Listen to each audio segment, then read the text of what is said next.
The late afternoon sun poured golden streaks through the windows of the small-town diner, lighting up dust motes that danced in the air. The place smelled of burnt coffee and fried onions, the kind of smell that clung to your clothes long after you left. It was a Tuesday, quiet enough that conversations carried easily across booths, but tense enough that a storm was brewing under the surface. It wasn't until Elijah, a single father of one, stepped in for a quick lunch with his daughter that he realized the storm wasn't his. It belonged to someone else. And once he noticed the first sign, he couldn't look away. He couldn't stay silent. If you believe in kindness, in protecting those who can't always protect themselves, and in the power of second chances, please take a moment to like, comment, share, and subscribe to Kindness Journal. Your support helps spread stories that can truly change lives. Elijah was a man hardened by circumstance but softened by love for his 8-year-old daughter Mira. At 35, life had already thrown him into a whirlwind. His wife had passed away when Mira was barely 3, leaving him to shoulder the weight of grief and fatherhood in equal measure.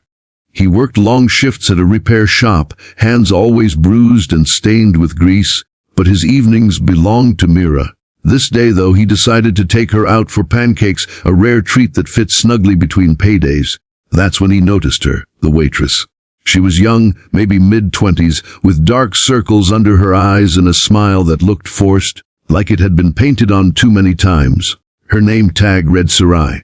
When she approached their booth, Elijah caught the first sign.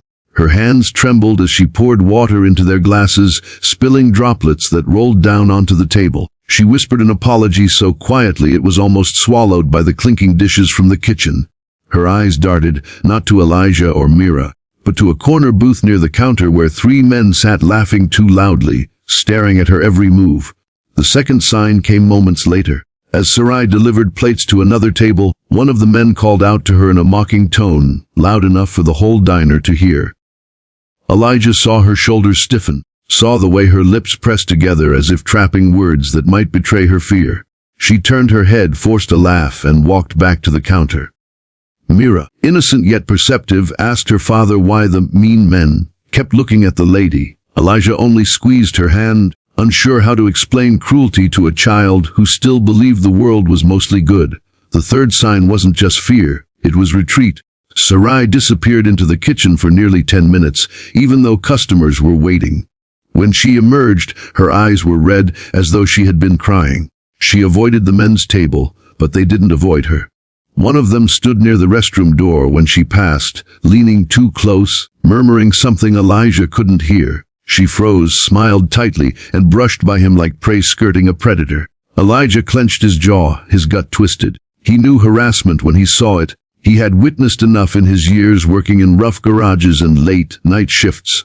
By the time Sarai returned to refill their drinks, Elijah caught the fourth sign. Her voice cracked.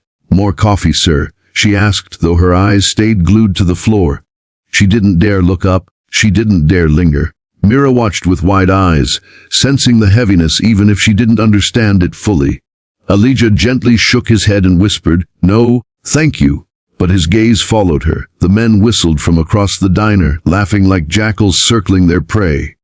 The fifth sign broke him. As Sarai bent down to pick up a fork that had fallen from a tray, one of the men passed behind her and snapped the strap of her apron.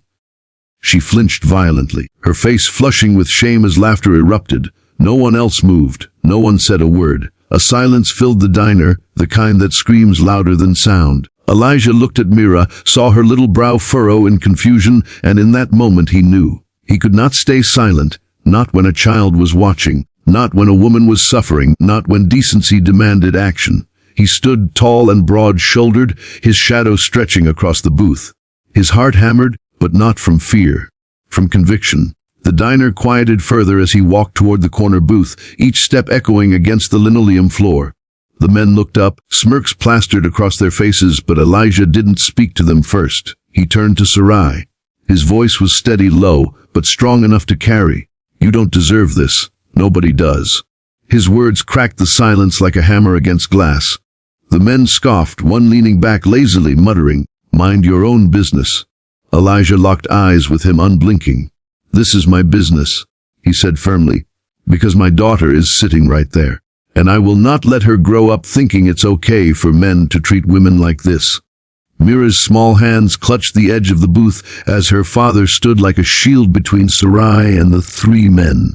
For the first time that evening, Sarai's lips parted in something close to hope.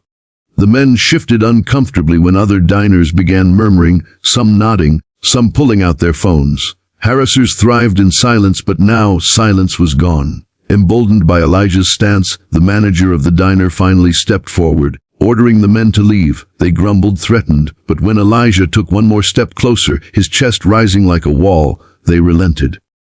Doors slammed behind them, leaving only the sound of dishes clattering in the kitchen and Mira's steady breathing. Sarai stood frozen. Elijah turned to her, his tone softening. "Are you all right?" For the first time her eyes met his, glistening with unshed tears. She nodded, though her lips trembled. "Thank you," she whispered, barely audible.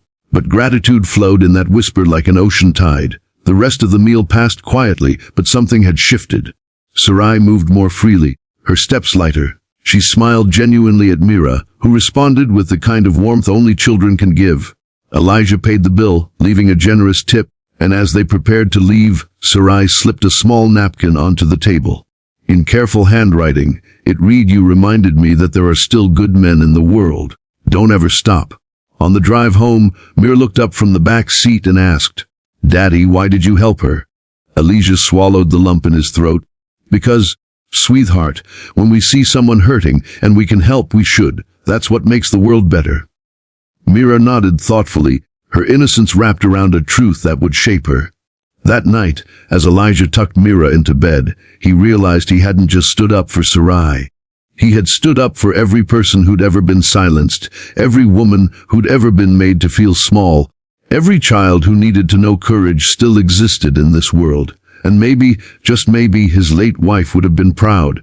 If this story touched your heart, if it reminded you of the power of courage and kindness, please like, comment, share, and subscribe to Kindness Journal. Together, we can spread these reminders that standing up for others is never wasted. And before you go, I have a special request.